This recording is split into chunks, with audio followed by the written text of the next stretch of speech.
Smiley Day Geeks! Welcome back to the Geek Saturday Show. I'm Josh. I'm Anna. And I'm Connor. And in this video, we're going to be talking about Critical Role Campaign 3, Episode 21.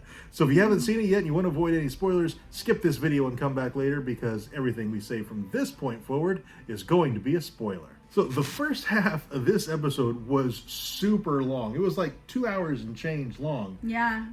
But oh my God, that the heist was...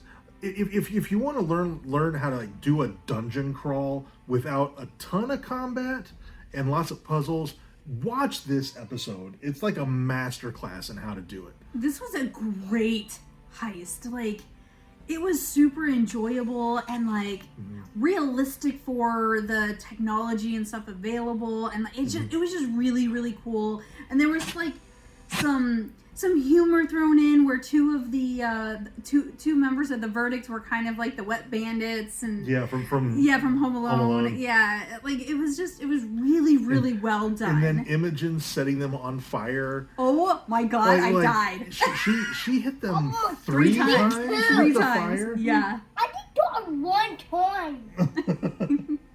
I did expect the Verdict to be more capable, and we talked about this in the last video. Two of them were the wet bandits. The others just seemed to be really unlucky. And I don't know if Matt was like rolling behind the screen. He had to have been, because I think. Well, but also the Verdict, I believe, are burglars. Right. Not adventurers necessarily. This was a dungeon. And maybe that was their downfall, is that, sure, if they can go into a place that doesn't know that they're coming, they can go in and get the stuff and be in and out, no problem. Because they got in really easy, really quickly.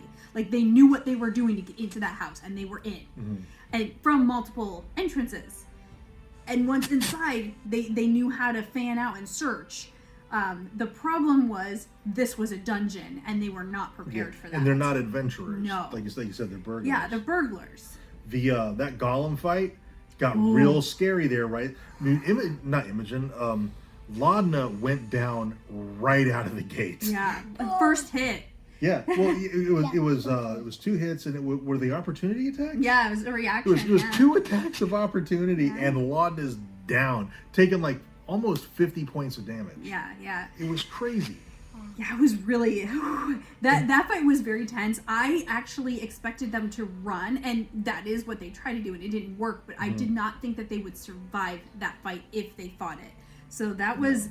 I mean, I'm sure they were all hurt, but...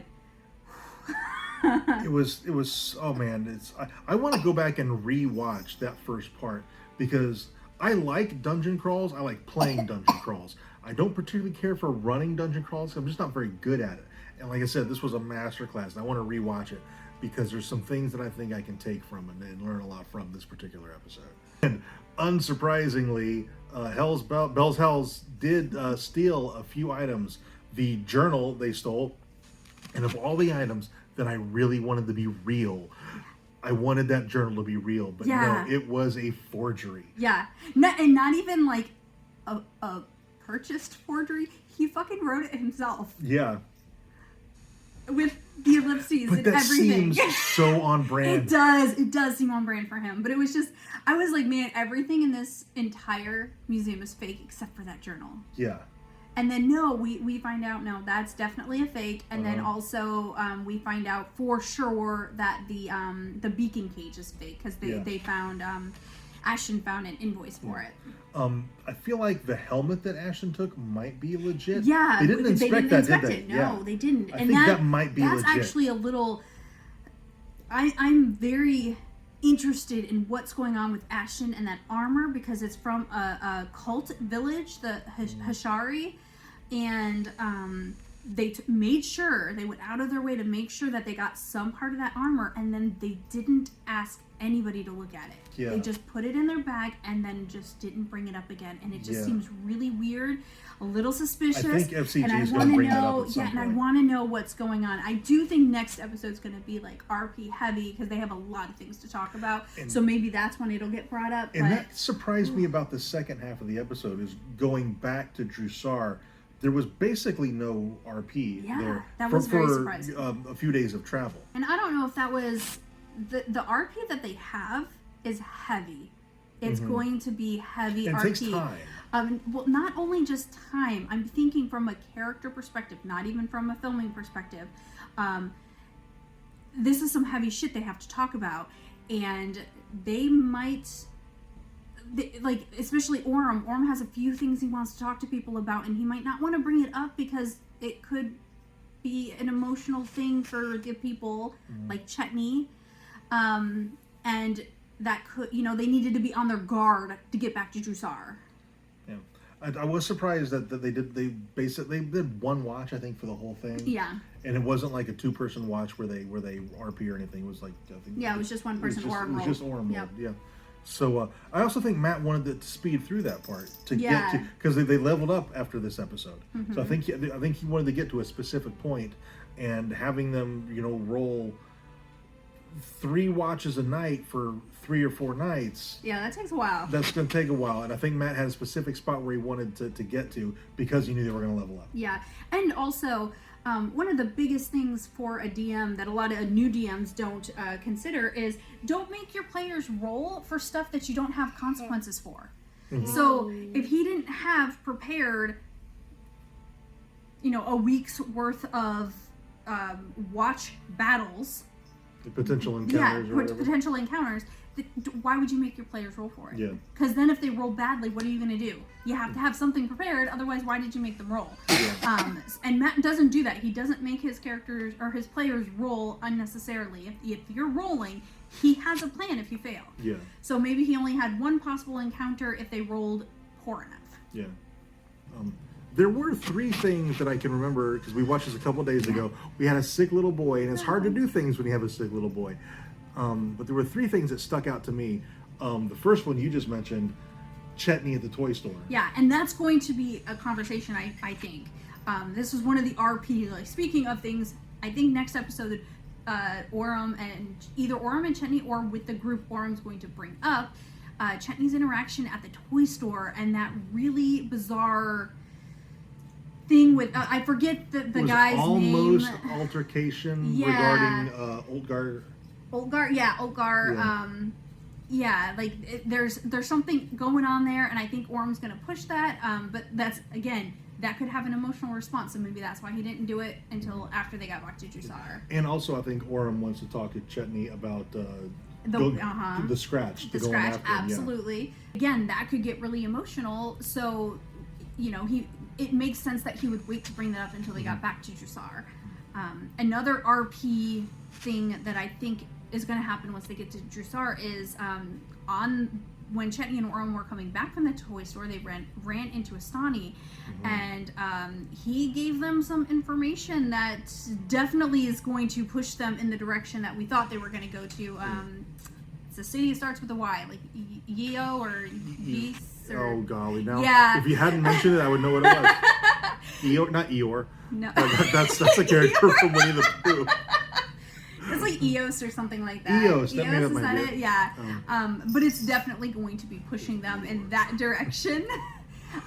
But it's a heavy conversation to have. Orm got a whisper there too, didn't he? I know Orm got a whisper at some point. I think it was with Astani. It might have been. Yeah, it might have been. I don't know. I know he got a whisper that he hasn't brought up yet. Yeah. So there's a lot of stuff. Like I expect next episode to be probably 100% RP, just only RP, and it's going to be the whole first half might be one conversation. Yeah. And then FCG tried to dig into Imogen's mind when he was curing her of her blue skin curse. And she made the wisdom save, right? And so he didn't get to dig into her mind. And she had kind of a don't do that without asking me. It was a moment. So there might be some.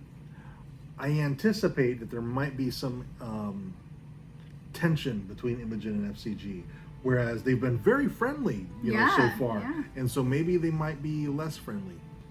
And then Ashton got super pissed about the whole heist. Oh, he was so mad. So mad.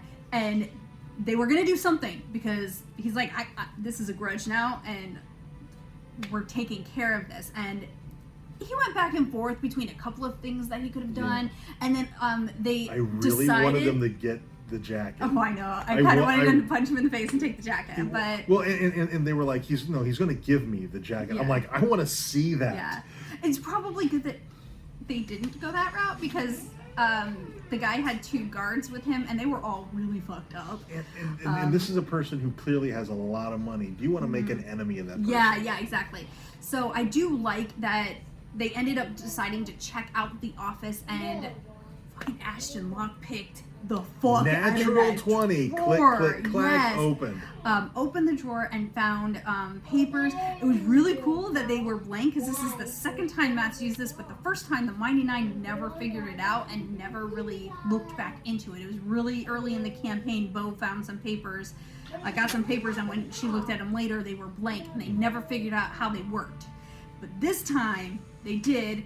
Laudna was able to cast Ray of Frost, I believe, on it, and Ashton was able to read them. And one of them was like a spy report on Hexam. And Ashton took that, and I don't know if he's planning on giving Hexam this information or not, or if he's just going to keep it to himself. I don't know what Ashton has planned for that. Yeah, I don't really know. They might leverage it. Maybe they want to see how this plays out because this should be their freedom.